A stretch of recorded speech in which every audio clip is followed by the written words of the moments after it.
Hi friends, welcome to An360 channel. So நம்ம இன்னைக்கு என்ன வீடியோ பார்க்க போறோம் அப்படின்னா RCB vs டிக்கெட்ஸ் வந்து நாளைக்கு சேல் வருது அப்படின்னு சொல்லியிருக்காங்க. நல்லா கேட்டுக்கோங்க. RCB vs CSK, அதாவது பெங்களூர்ல நடக்க இருக்கிற RCB vs CSK மேட்ச்க்கான டிக்கெட்ஸ் வந்து வருது அப்படின்னு சொல்லியிருக்காங்க. ஸோ இது வந்து எப்போ வந்து சேல்ஸ் வருது அப்படின்னா காலையில் 11 மணிக்கு வந்து நாவி ஆப் அப்படின்ற ஒரு யூபிஐ ஆப் மூலமாக வந்து இந்த சேல் வந்து ஸ்டார்ட் ஆகுது. ஸோ அதுக்கு நிறைய ப்ரொசீஜர்ஸ் இருக்குது. நிறைய பேர் வந்து கமெண்ட்ஸில் வந்து சொல்லிட்டு இருந்தீங்க RCB vs CSK டிக்கெட்ஸ் எப்படி புக் பண்ணணும்னு சொல்லித்தாங்கன்னு சொல்லி. அதுக்காக தான் இந்த வீடியோ. ஸோ ஸ்கிப் பண்ணாமல் பார்த்தீங்க அப்படின்னா இன்ஃபர்மேஷன்ஸ் எல்லாமே உங்களுக்கு தெளிவாக புரியும். இல்லைன்னா நடுவில் கன்ஃபியூஸ் ஆகிடும். ஸோ ஸ்கிப் பண்ணாமல் நீங்கள் வந்து இந்த வீடியோவை பாருங்கள். ஸோ ஃப்ரெண்ட்ஸ், இதுதான் நாவி ஆப்புன்றது. ஸோ நாவி ஆப் வந்து நீங்கள் டவுன்லோட் பண்ணிட்டீங்க அப்படின்னா இதில் வந்து RCB டிக்கெட்ஸ்ன்னு சொல்லி ஒரு பேனர் இருக்குது பார்த்தீங்களா, அதை கிளிக் பண்ணிங்க அப்படின்னா புக் நவுன்னு சொல்லி கரெக்டாக 11 மணிக்கு வந்து இந்த ஆப்ஷன் வந்து அவைலபிள் ஆகும். ஸோ நாளைக்கு காலையில் 11 மணிக்கு இந்த மாதிரி புக் நவ் அப்படின்னு மாறினோன்னு நீங்கள் கிளிக் பண்ணிங்க அப்படின்னா அது RCB வெப்சைட்டுக்கு வந்து உங்களை கைட் பண்ணும். ஸோ ஏற்கனவே நீங்கள் ரெஜிஸ்டர் பண்ணிக்க அந்த நம்பரை போட்டு OTP போட்டு லாகின் பண்ணிட்டீங்க அப்படின்னா என்னென்ன டிக்கெட்ஸ்லாம் அவைலபிளாக இருக்குது அப்படின்னு சொல்லி RCB ஆப்பில் வந்து காட்டும். இது வந்து முழுக்க நாவி யூபிஐ ஆப்புன்றனால ஏர்லி ஆக்சஸாக உங்களுக்கு கிடைக்குது. ஸோ அது மூலமாக மட்டும்தான் நீங்கள் போய் இந்த மாதிரி நீங்கள் வந்து புக் பண்ணுறதுக்கு நாளைக்கு வந்து ட்ரை பண்ண முடியும். ஸோ சப்போஸ் நீங்கள் வந்து உங்களுக்கு தேவைப்படுற மேட்சஸ்க்கான டிக்கெட்ஸ் வேணும் அப்படின்றத நீங்கள் கிளிக் பண்ணுங்கள். இப்போ RCB vs CSK அப்படின்னா அதில் இந்த மாதிரி RCB vs CSKன்னு போட்டிருக்கோம். ஸோ அதில் போய்ட்டு நீங்கள் வந்து பை டிக்கெட்ஸ் அப்படின்ற ஆப்ஷன் வந்து நீங்கள் கிளிக் பண்ணிங்க அப்படின்னா அது வந்து உள்ளே கொண்டு போகும். அப்போது நீங்கள் வந்து உள்ளே வந்து சீட்ஸ் எல்லாமே என்னென்ன ஸ்டாண்ட் இருக்குது, என்னென்னலாம் அவைலபிலிட்டி இருக்குது அப்படின்றது தெரியும். ஸோ இதுலேயும் வந்து பார்த்தீங்க அப்படின்னா ஒரு மெம்பருக்கு 2 டிக்கெட் தான் வந்து நம்மளால் புக் பண்ண முடியும். 2 வயசுக்கு மேலே பசங்க, சின்ன பசங்க இருந்தாங்கன்னா அவங்களுக்கும் டிக்கெட்ஸ் எடுக்கணும். டிக்கெட்ஸ் எதுவுமே வந்து ரீஃபண்டபிள்லாம் கிடையாது. ஒன்ஸ் புக் பண்ணிட்டீங்க அப்படின்னா புக் பண்ணது தான்.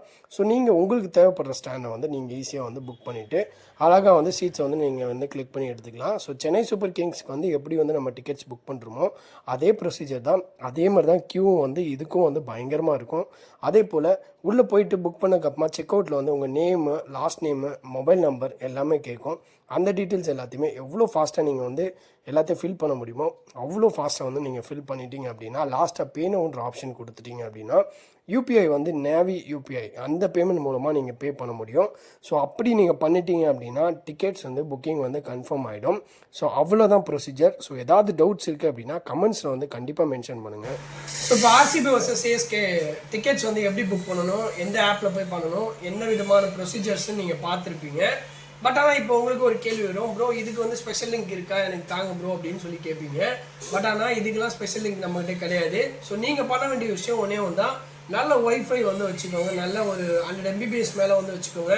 முடிஞ்ச அளவுக்கு வந்து ஸ்பீடாக வேணும் அப்படின்னா 200 MBPS மேலே இருந்தால் நல்லது அப்படின்னு சொல்லி நிறைய பேர் சொல்கிறாங்க. ஸோ அது எவ்வளோத்துக்கு வந்து அது சாத்தியம் அப்படின்னு தெரியல. பட் ஆனால் நீங்கள் ஒரு நல்ல ஒய்ஃபை ஸ்பீடு வந்து வச்சுக்கோங்க. எப்போவும் சொல்கிறது போல் மல்டிபிள் டிவைசஸ் யூஸ் பண்ணுங்கள். அதே போல் RCB வெப்சைட்டில் வந்து இப்போவே போய்ட்டு நீங்கள் வந்து ரிஜிஸ்ட்ரேஷன் பண்ணி வச்சுக்கோங்க. நாவி யூபிஐ ஆப் வந்து நீங்கள் யூஸ் பண்ணிங்க அப்படின்னா இந்த ஏர்லி ஆக்சஸ் மூலமாக நீங்கள் டிக்கெட்ஸ் வந்து ஈஸியாக புக் பண்ணிக்கலாம். ஸோ இது எல்லாமே நீங்கள் ஃபாலோ பண்ணிங்க அப்படின்னா கண்டிப்பாக நீங்கள் வந்து RCB vs CSK டிக்கெட்டை புக் பண்ணிவிட்டு பெங்களூரில் போயிட்டு நீங்கள் வந்து மேட்சஸ் வந்து பார்க்கறதுக்கு உங்களுக்கு வசதியாக இருக்கும். நல்லா தெரிஞ்சுக்கோங்க, இந்த மேட்ச் வந்து சேப்பாக்கில் நடக்கல, பெங்களூரில் நடக்குது. So confuse ஆகிடாதீங்க.